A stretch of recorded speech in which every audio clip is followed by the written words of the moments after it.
right, guys, next step to all of this is teaching your dog to go to their place. And I love this exercise because it's a parking spot for your dog.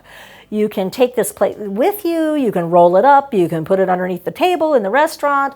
Sometimes the floors in places are kind of dirty and the dogs have a hard time settling in. But really what it is a station. It is a parking spot for your dog. So if you've ever participated in any type of theatrical performances, or if your kids have participated in dance class, they put markers on the floor. And they'll put like a red dot, green dot, whatever it might be. And they'll tell the kids, okay, the green dot's yours, the red dot's yours. And it teaches them to, be here instead of here. Okay? It's like I said before, the whole idea, I know you want to do it.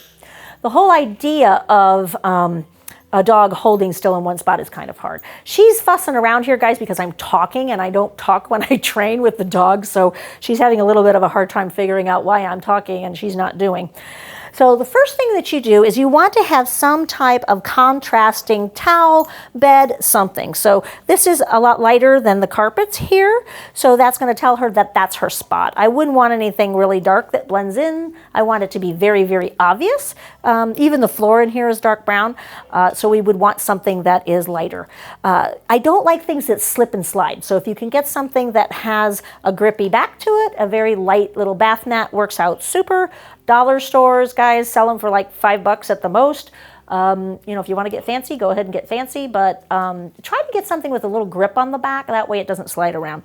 So what I'm going to do is I'm going to walk Yogi. I'm going to pretend like she's never done this before. I'm going to walk her across the towel, and when her feet hit, I'm going to click, and I'm going to reward her. So that's the first step. We're just going to say, this is like your stool. It's just your little happy spot.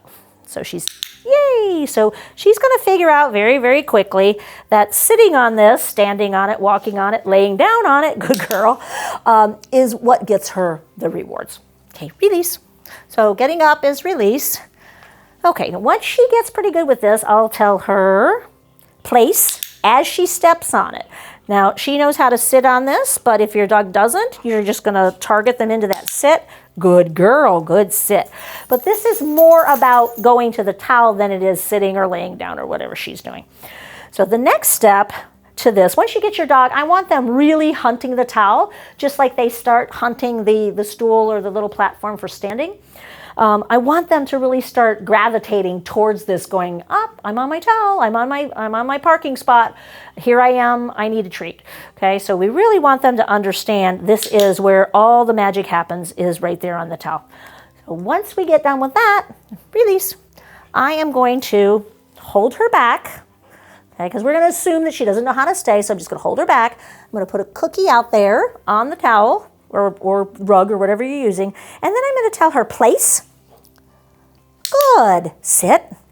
This is the only time your dog is allowed to eat off the floor. So if the cookie is on their place, they are allowed to eat off the floor. Otherwise, when they have their leash and their collar and their vest on, we're not eating stuff off the floor. Obviously, if you're in your kitchen and your dog is running around the house with no clothes on, basically, if you drop something, he's a dog, he's going to eat that. But when the vest is on and the collar and leash is on, they're not allowed to eat stuff off the floor. Yogi, let's go.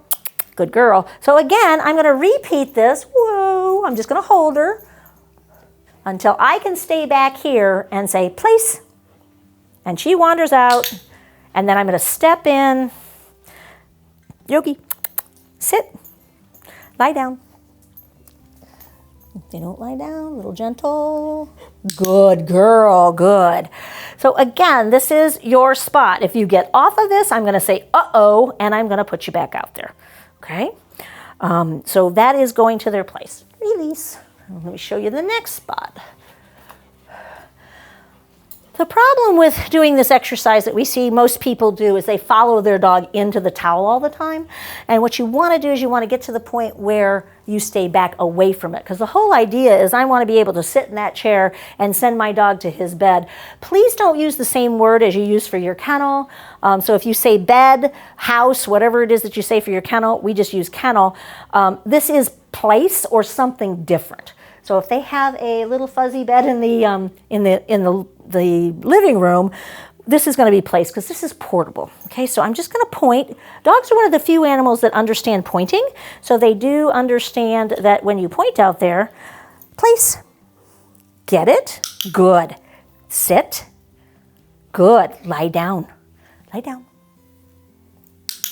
Good girl. I want to stay back. I want to get to the point where I'm at least 10 feet away, and she just walks out there and she lies down. Now, the longer she stays down, the more opportunity she has for a treat. So I'm going to wait a couple seconds. 1, 2, 3, 4, 5, 6, 7, 8, 9, 10. Obviously go slower than that. She gets a click and a cookie. Now let's say she gets up before 10. I'm going to put her back out there and restart my count. Place, sit, down. Good. No cookie. 1, 2, 3, 4, 5, 6, 7, 8, 9, 10. I want her to understand, go to your place, lie down, wait, then get your treat. Good girl. And then I'm going to start adding the count so she still stays down with the treat. And then I'm going to count to 10 again. 1, 2, 3, 4, 5, 6, 7, 8, 9, 10. Good. Feed her. Now feed her nice and low, kind of like you're bowling, because if you feed them too high, especially in the beginning, they're going to pop up. So my hand is behind my back, wherever, coming in nice and low and feeding low. If we come in high, she might just pop up out of that sit. So we want to work on, this is again, go to your place and hold still. So this is stay exercises. Sometimes what people will do is the dog gets up, they will put the dog back down, and they'll feed the dog. Dog gets up, put the dog down, feed the dog. Put the dog back, put the dog down, feed the dog. And what's going to happen is they're actually going to learn how to get up more than they are going to stay down, because in their mind, the more they get up, the more cookies come after you ask them to lie down. So this is go to your place, eat a cookie off of the rug, then lie down, wait forever, how long it is, and you gradually increase the amount of time. Uh-oh. And then I just put them down. Like if they get up, I will physically put them down very lightly. I'm not like jerking her down, but I will put her down and make her wait. Good girl. You can click even before you feed your dog, so you can just wait on them. Good girl. So this is all part of that stay. Good girl. Good job, baby. Good girl. Okay. Release. I want to get to that point where we're working more on going to their place with this exercise than we are with the stays. We'll cover the stays a little bit better in a minute. Okay, so again, let's see if we can place. Now be careful about going like that. Then sit, lie down, down, lie down. Good, lie down. You see her kind of thinking about that? The difference is I'm away from her. Yes, good girl. Now she's been taught that, so it's just a little tiny bit of pressure there if you need to. If your dog has not been taught how to do that, they're going to really struggle with that. But I want to get farther back, and I want to get to the point where I'm sitting on the couch, sending them 5, 6 feet away, go to your place and lay down. Okay, this is also a really, really great thing. If you've got company over, you can have your dog out and about. They don't have to go to their kennel, but they know, go to your spot and hang out and don't bother people. You guys could do this in your office, Jeff, to where you've got a place for her and she understands, go over there and lay down and don't get off of that until I ask you to. So it's just a matter of repetition of her staying there.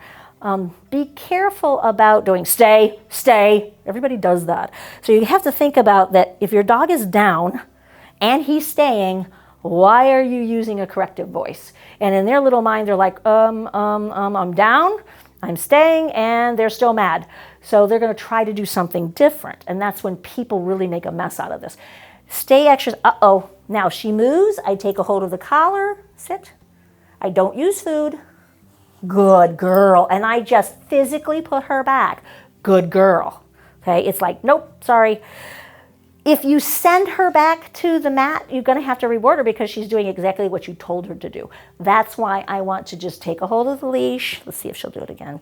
Again, I'm talking, so it's confusing to her. So I'm just going to put her down. No cookie. Good girl, honey. And then wait just at least 10 seconds before she gets that treat. I can click again. Good job, good girl. That's a good girl. But they have to learn to do things while people are talking and moving their hands around and doing all kinds of stuff, because if we're too crispy, formal, and in the box with dog training, they don't adapt very well to home situations, and they don't adapt very well as service dogs because people do goofy things all the time. So it has to be as natural as you possibly can. That's why it's so relaxed. This is not competition obedience. This is not competition Schutzhund or anything like that. This is live with me in real life where people do stupid things all the time. Okay, so it's, again, her just having to lay there while I'm doing stuff with my hands with the clicker and treats and all that other kind of stuff, is they have to get it. They have to learn how to do that. Uh-oh. And she's trying to, because my hand is here and it's closed, that's her sit signal. So we just have to be careful about what we're doing. Good girl, good. You know, and again, it's like, can I move? Good girl. So she's done that 3 times in a row. So my way of correcting myself is always, if a dog repeats something 3 times in a row, she thinks she's right. So I have to stop myself and go, why is she doing that? She's doing that because I'm raising, Yogi, this hand when I'm talking, and that's her sit signal. So I have to be like, instead of getting upset at her, I have to kind of go, okay, Norma, stop doing that stupid stuff. And she laid back down because it was like she did her sit, she gets her treat, and now she's like, okay, I'm back laying down again. But I have the clicker, and when I have the clicker in my hand, it makes a fist. And her sit signal is a fist. So if I'm doing this and I'm talking like this, she's going to be like, what, what am I supposed to do? And this is where people get frustrated at the dog. But if she does something like 3 times in a row, you kind of go, you know, that's a pattern. And patterns, when they do patterns, it's usually because they're thinking they're supposed to be doing some kind of behavior. So they're confused with something. So just stop yourself and look at what you're doing.